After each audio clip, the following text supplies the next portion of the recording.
Assalam alaykum wa rahmatullahi wa barakatuh.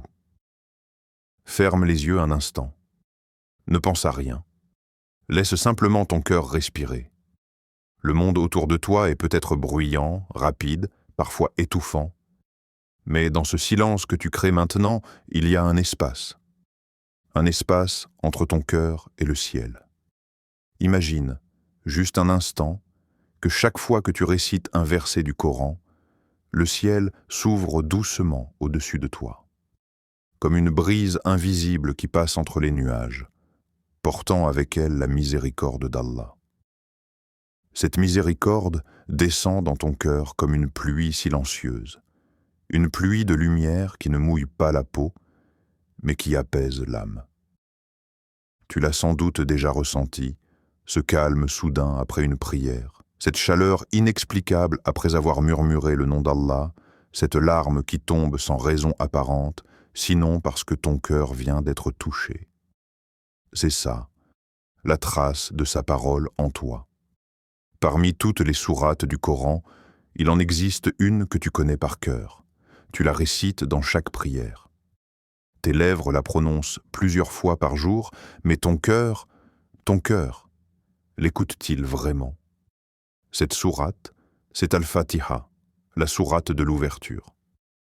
Mais son nom ne signifie pas seulement l'ouverture du livre, c'est l'ouverture du cœur vers son Créateur, l'ouverture du voile entre toi et la lumière.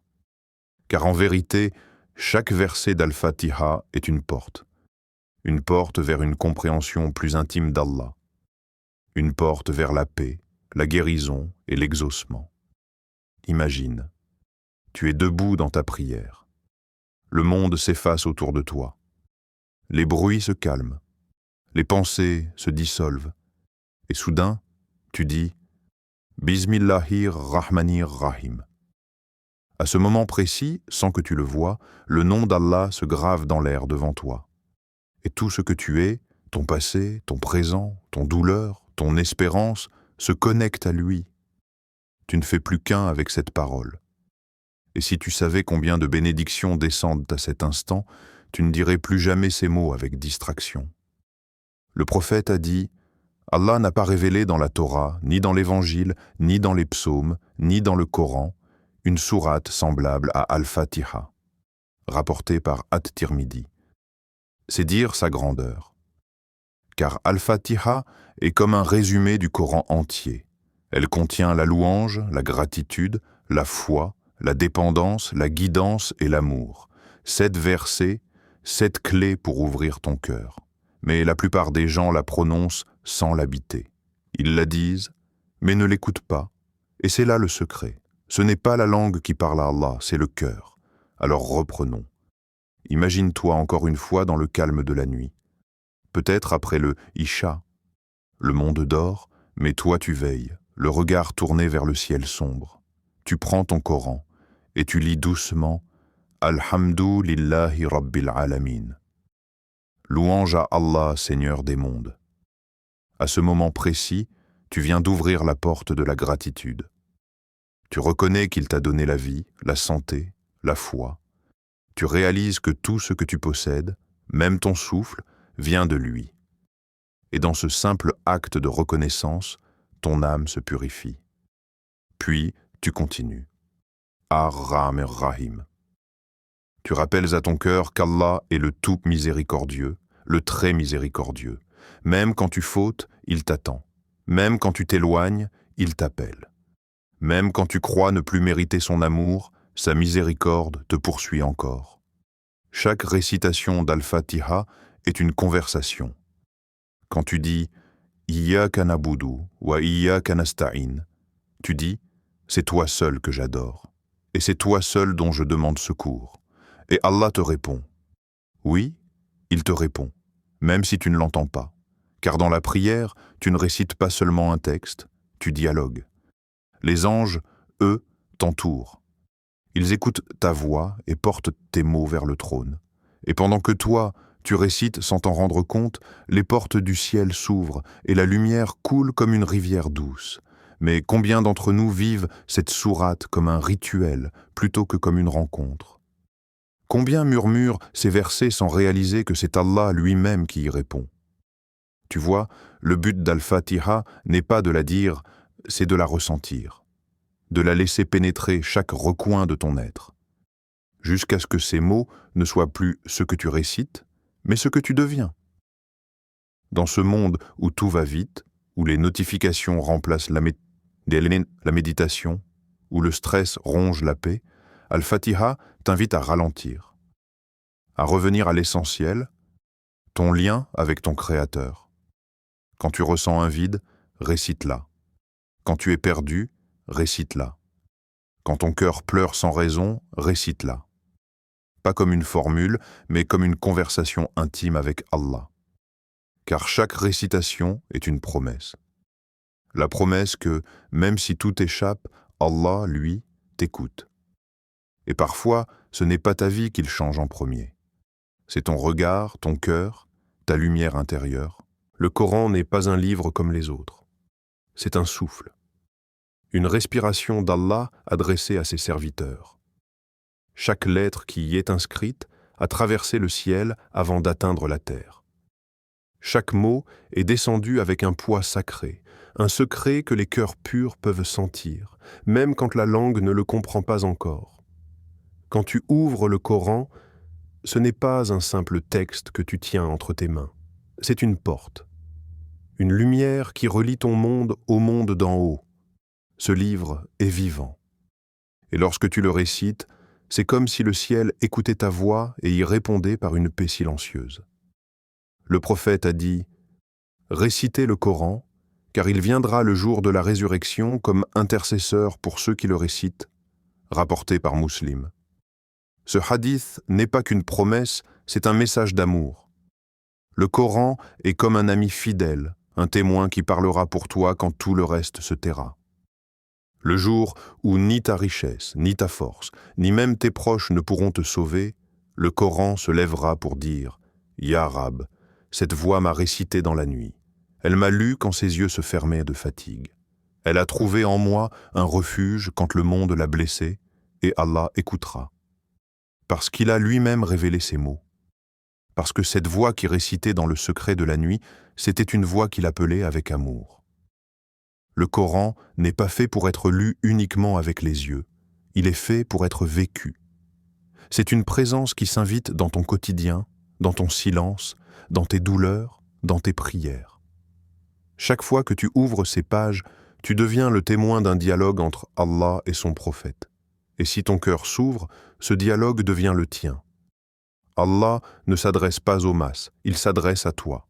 Oui, à toi, celui ou celle qui cherche encore un sens à sa vie, qui porte un poids invisible, qui se sent parfois perdu dans un monde bruyant.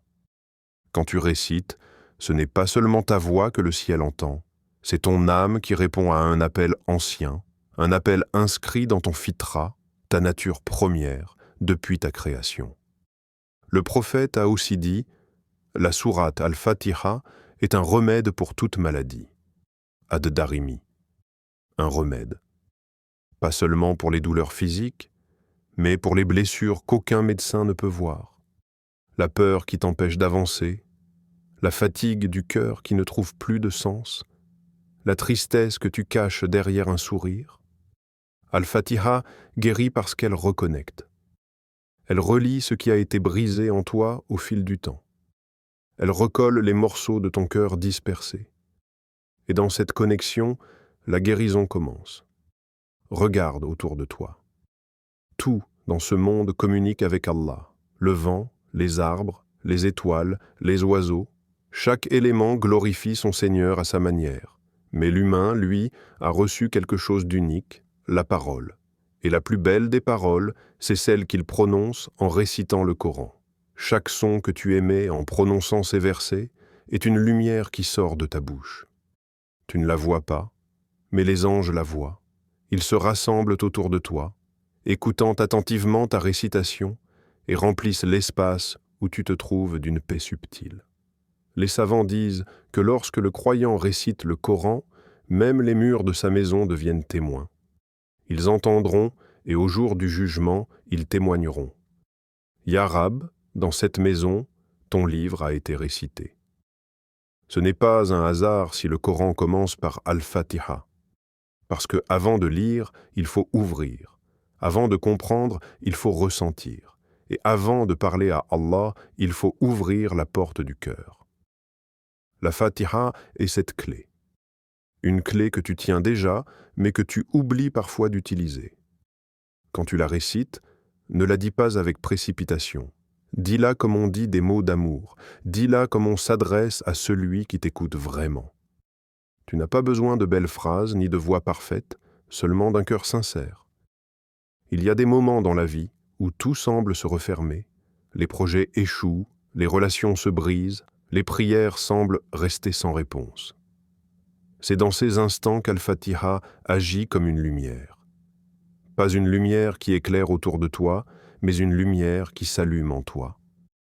Elle ne change pas forcément les choses à l'extérieur, mais elle change la manière dont tu les vis. Elle fait naître une sérénité qui dépasse la logique, une force douce, presque invisible, mais qui t'empêche de t'effondrer. Le Coran relie le ciel et la terre. Mais Al-Fatiha, elle, relie ton cœur au ciel.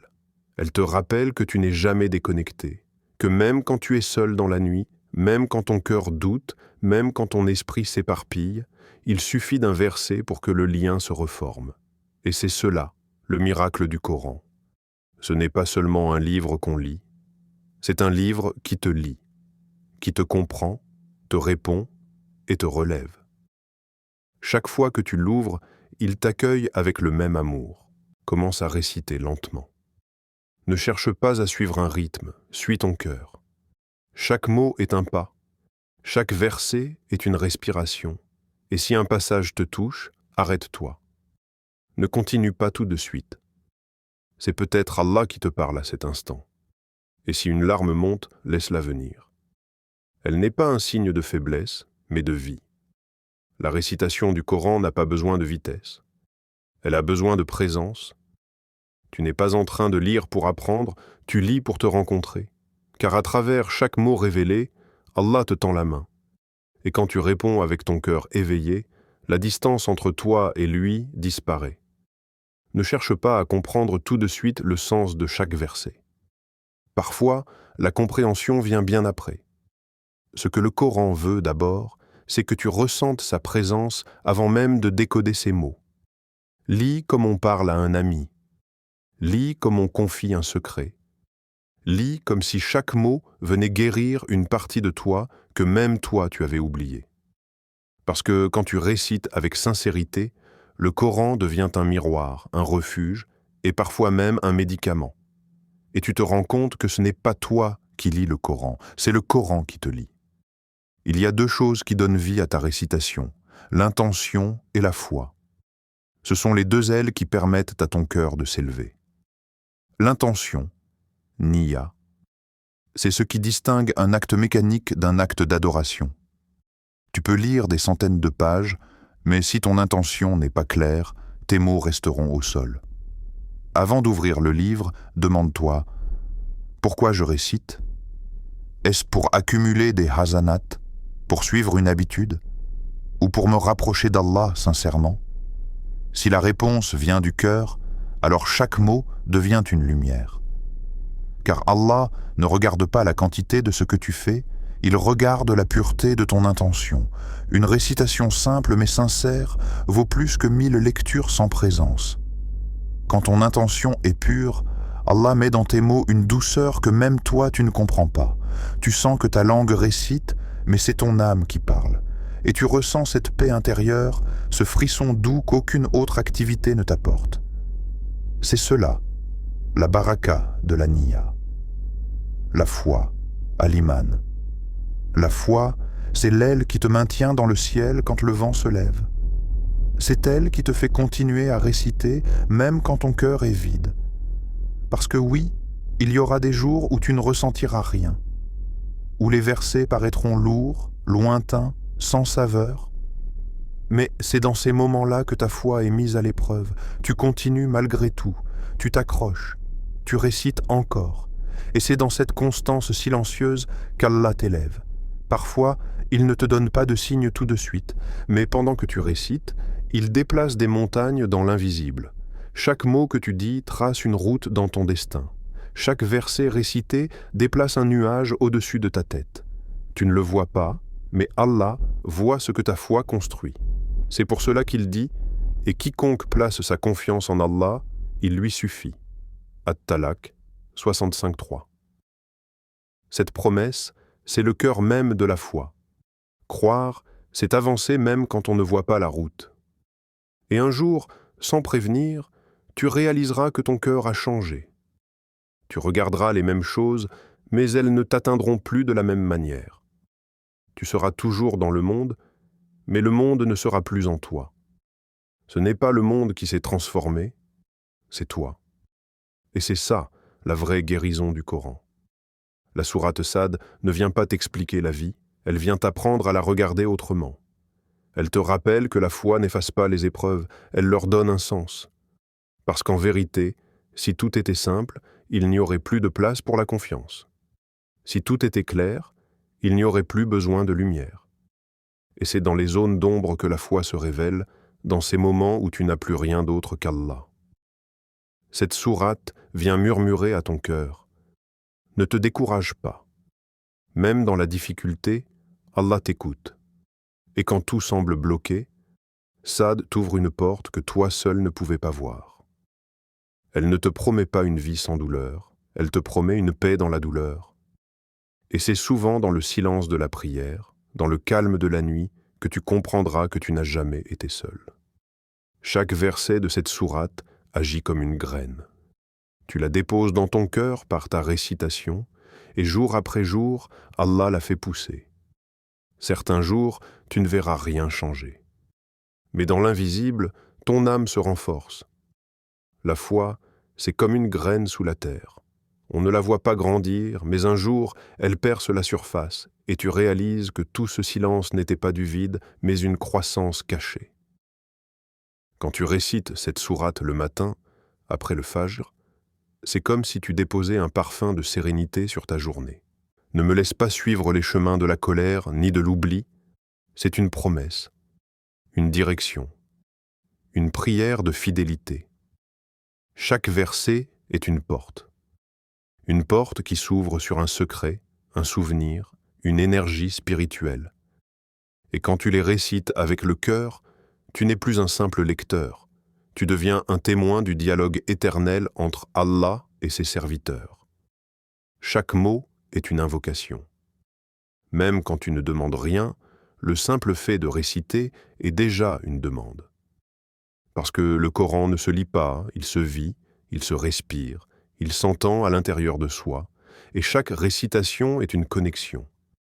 Un fil d'or qui relie la terre et le ciel, ton cœur et la lumière, ta faiblesse et sa force, ton besoin et son infinie miséricorde. Il y a des moments où ton cœur devient lourd, tu pries, mais tu ne ressens rien. Tu t'assois, mais tes pensées tournent sans cesse. Tu souris à l'extérieur, mais à l'intérieur, quelque chose s'éteint doucement. C'est dans ces instants que la récitation d'Al-Fatiha n'est plus un simple acte, mais un refuge. Une corde qui te relie à Allah quand tout te semble instable. Tu la récites déjà dans ta sala, mais sais-tu que tu peux en faire un rappel vivant, un souffle de paix à tout moment de ta journée? Quand tu termines ta prière, ne te relève pas tout de suite. Reste assis un instant. Respire, pose ta main sur ton cœur et récite Al-Fatiha lentement. Pas par habitude, mais comme un prolongement de ta sala. Ce moment est béni. Les anges sont encore là. Le prophète a dit « Les anges restent auprès du serviteur tant qu'il est dans l'état de prière. » Muslim. Alors profites-en. Récite la Fatiha, puis parle à ton Seigneur. Dis-lui ton besoin, même s'il est petit. Demande-lui une solution, même si elle te semble impossible. Et surtout, crois qu'il t'écoute, car il écoute toujours ceux qui lui parlent avec sincérité. La Fatiha, récitée après la prière, c'est comme un seau de lumière posé sur ton adoration. Elle rend ton acte plus complet, plus intime, plus vivant. Quand le soleil se lève, l'univers se remet en mouvement. Mais avant que le monde ne t'avale, prends un instant. assieds-toi près d'une fenêtre ou sur ton tapis de prière encore chaud après le fajr. Ferme les yeux et récite doucement « Bismillahir Rahmanir Rahim ». Ce moment du matin est spécial. Le prophète a dit « Ô Allah, bénis ma communauté dans les premières heures du jour ». At-Tirmidhi. C'est un temps où les bénédictions descendent. Chaque mot que tu prononces s'envole vers le ciel et chaque souffle te rapproche de la tranquillité. Quand tu récites la Fatiha au lever du jour, tu invites la baraka dans ton quotidien. C'est comme si tu confiais ta journée entière à Allah. Tes pas, tes projets, tes rencontres, ton risque, ta santé, ton humeur, essaie-le. Tu verras que la journée ne se déroulera plus de la même façon. Moins d'angoisse, moins de confusion. Et une étrange sensation que, même dans le chaos, quelque chose t'enveloppe et te protège. Quand la nuit tombe, quand les bruits s'effacent et que ton âme cherche le repos, fais de la Fatiha ton dernier mot avant le sommeil. Allonge-toi, éteins les lumières, pose une main sur ta poitrine et récite « Iyyaka na'budu wa iyyaka nasta'in ». Ces mots calment les tempêtes intérieures. Ils disent à ton âme « Tu n'as pas à tout contrôler. Dors en paix, car ton affaire est entre les mains d'Allah ». Le prophète conseillait de réciter certaines sourates avant de dormir. Al-Mulk, Al-Falaq, An-Nas, et bien sûr la Fatiha. Pourquoi ? Parce que le sommeil est un petit avant-goût du retour à Allah, et celui qui dort avec son nom sur les lèvres dort sous sa protection. Cette récitation, même brève, purifie ton cœur avant le repos. Elle apaise tes pensées et t'invite à remettre à Allah ce que tu ne peux plus porter. Il y a des douleurs que personne ne comprend, des blessures que tu ne dis pas, des prières que tu fais en silence parce que les mots ne suffisent plus. C'est là que la Fatiha devient un remède caché. Le prophète a dit « La Fatiha est une guérison pour toute maladie ». Ad-Darimi. Tu peux la réciter sur toi-même, sur un proche malade ou même sur ton cœur brisé. Tu peux la réciter sur un verre d'eau avant de le boire ou dans le calme de la nuit quand tout semble perdu. Ce n'est pas de la magie, c'est de la foi. Chaque verset agit comme une lumière qui circule dans ton être. Et même si tu ne sens rien au début, chaque mot travaille à l'intérieur, réparant lentement ce qui a été blessé. Tu peux réciter la Fatiha 7 fois, ou même une seule. Mais fais-le avec conviction. Fais-le en croyant que le remède vient d'Allah, pas des mots eux-mêmes. Et tu verras, parfois, les changements n'arrivent pas à l'extérieur, mais dans ton cœur, plus de paix, plus de patience, plus d'espoir. Mais souviens-toi, ce n'est pas le nombre de fois qui compte. Tu peux la réciter 1000 fois sans effet, ou une seule fois avec des larmes aux yeux, et cette unique récitation peut changer ton destin. Parce que Allah ne regarde pas ta langue. Il regarde ton cœur. Quand ton intention est pure, quand tu récites pour te rapprocher, pas pour obtenir, quand tu veux sa proximité avant sa réponse, alors la Fatiha agit comme un miroir. Elle te montre ton état intérieur et t'ouvre le chemin du retour vers lui. Alors, où que tu sois, dans la joie ou dans la douleur, le matin ou la nuit, récite-la. Non pas comme un texte appris, mais comme une invocation vivante, une main tendue vers le ciel. Parce que la Fatiha n'est pas une simple lecture. C'est une respiration de l'âme, un fil invisible entre ton cœur et ton Seigneur. Il y a des moments où tu pries, tu invoques, tu récites, et pourtant rien ne semble bouger, le ciel paraît silencieux, les jours passent, et la réponse que tu espérais ne vient pas, tu regardes autour de toi et tu te demandes « Est-ce qu'Allah m'a entendu ?» Mais écoute bien, oui, il t'a entendu. Seulement, parfois, il te répond autrement. Et parfois, sa réponse n'est pas dans ce que tu vois, mais dans ce que tu ressens. Ce n'est pas toujours ta situation qu'Allah change, c'est ton cœur. Et c'est souvent là que réside le vrai miracle. Le prophète a dit « Invoquez Allah en étant certain d'être exaucé ». At-Tirmidhi. Cette parole est une clé. Elle te rappelle que la foi ne se mesure pas à la vitesse d'une réponse, mais à la certitude du cœur, même dans l'attente. Réciter Al-Fatiha avec foi, c'est réciter en croyant que chaque mot est entendu, même si aucun signe extérieur ne le prouve encore. C'est poser ta main sur ton cœur et dire « Ya Rab, je sais que tu m'écoutes, même quand le monde entier reste silencieux. Regarde autour de toi. Toutes les choses que tu vois dans ce monde obéissent à un rythme divin. La pluie ne tombe pas avant l'heure qu'Allah a fixée. La fleur ne s'ouvre pas avant le lever du soleil, et ton destin, lui aussi, a une heure précise pour éclore. Alors, quand tu récites Al-Fatiha jour après jour, même sans changement visible, dis-toi que tu es en train d'arroser la graine de ton invocation, et qu'un jour, elle germera.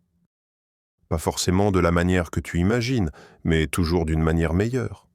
Allah dit « Je réponds à l'appel de celui qui m'invoque quand il m'invoque ». Al-Baqarah 286. Ce verset n'est pas une promesse vague, c'est une vérité divine.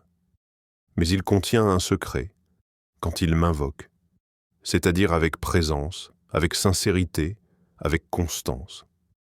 Pas avec impatience, pas avec cette voix du cœur qui doute en disant « et si ?» L'exaucement d'Allah n'est pas une réaction humaine, c'est un acte de sagesse. Et parfois, il retarde ta réponse pour te donner le temps d'être prêt à la recevoir. Tu vois, il existe deux manières de vivre l'attente, celle du cœur impatient et celle du cœur confiant. Le cœur impatient regarde le ciel et dit « Pourquoi pas encore ?» Mais le cœur confiant dit « Je sais que tu sais ce que j'ignore. » Et c'est dans cette confiance que naît la paix. Quand tu arrives à dire « Même si je ne comprends pas ton plan, je choisis quand même de te faire confiance. » Alors tu goûtes à une forme de sérénité que rien d'autre ne peut t'offrir. Réciter Al-Fatiha avec constance, c'est entretenir cette confiance. C'est dire à Allah, à travers chaque verset, « Je ne te récite pas pour voir un miracle. Je te récite pour rester connecté à toi, et c'est souvent à ce moment-là, quand ton intention devient pure, que les portes s'ouvrent d'elles-mêmes. Parce qu'Allah n'oublie jamais celui qui persiste. Il n'abandonne jamais celui qui revient à lui, jour après jour, même avec un cœur fatigué. Le prophète a dit « Toute supplication d'un croyant est exaucée par Allah. Soit il lui donne ce qu'il demande, soit il lui réserve mieux, soit il l'en protège dans ce monde ou dans l'au-delà. Ahmad, tu vois? Dans tous les cas, tu gagnes. Il n'existe pas de prière perdue, il n'existe pas de verset récité en vain. Même ton silence, s'il est habité par la foi, est un dhikr aux yeux d'Allah.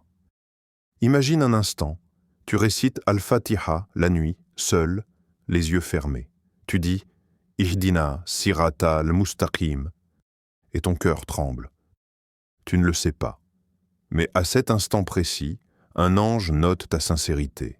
Et Allah inscrit dans ton destin une guidance, un secours que tu verras peut-être des mois plus tard. Car Allah n'oublie pas.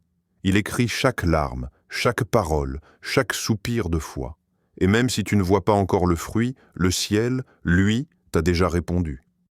La constance, c'est la clé. Tu veux voir des miracles?